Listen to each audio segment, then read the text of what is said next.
అమెజాన్కు 102 కోట్ల బురుడి అట.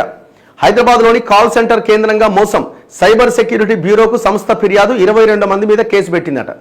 అమెజాన్ లాంటి సంస్థే మోసపోయిందట సైబర్ నేరాల్లో. 22 మంది కలిసి చేసినట్టు ఈ పని. ఇగో నకిలీ ట్రిప్పులతో రవాణా ఛార్జీలు కాజేసిరట. ఈ కామర్స్ సంస్థ అమెజాన్ను హైదరాబాద్ కేంద్రంగా ఉన్న ఉద్యోగులే మోసం చేశారు. నకిలీ ట్రిప్పులు సృష్టించి రవాణా ఛార్జీలు కొల్లగొట్టారు. హైదరాబాద్లోని కాల్ సెంటర్లో పనిచేసే ఉద్యోగులు, గతంలో పనిచేసి మానేసిన వారు, అమెరికాలో సరుకులు సరఫరా చేసే వారితో కలిసి పన్నిన ఈ కుట్రతో 102 కోట్లకు పైగా నష్టం వాటిల్లిందని సైబర్ సెక్యూరిటీ బ్యూరోకు అమెజాన్ సంస్థ ఫిర్యాదు చేసింది. దీనిపైన అధికారులు దర్యాప్తు మొదలుపెట్టిరట.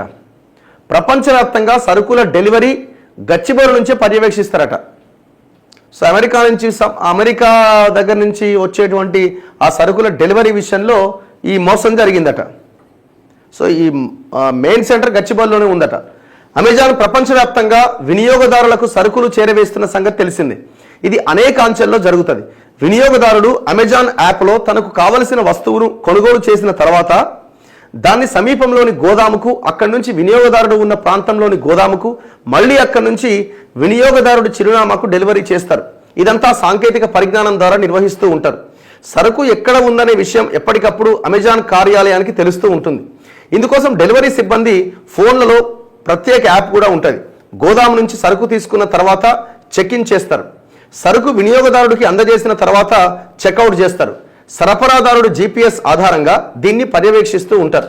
హైదరాబాద్లోని గచ్చిబౌలిలో ఏర్పాటు చేసిన కాల్ సెంటర్ నుంచి ప్రపంచవ్యాప్తంగా అమెజాన్ డెలివరీ కార్యకలాపాలు పర్యవేక్షిస్తూ ఉంటారు. దీన్ని రిలే ఆపరేషన్ సెంటర్ అని పిలుస్తారు. సరుకు డెలివరీ చేసే ఒక్కో వ్యక్తికి అదే రూట్లో ఉన్న 5-6 వినియోగదారులకు చెందిన వస్తువులు అందజేస్తారు.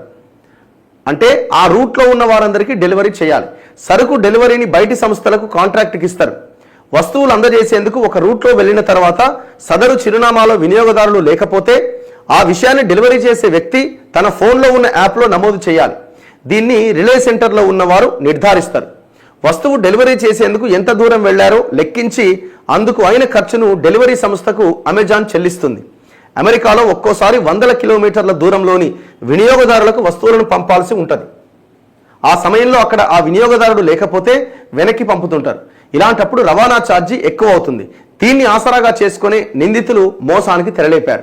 హైదరాబాద్లోని రిలే ఆపరేషన్ సెంటర్లో పనిచేసే కొందరు ఉద్యోగులను గతంలో ఇక్కడ పనిచేసి మానేసిన 18 మంది ప్రలోభానికి గురి చేశారు.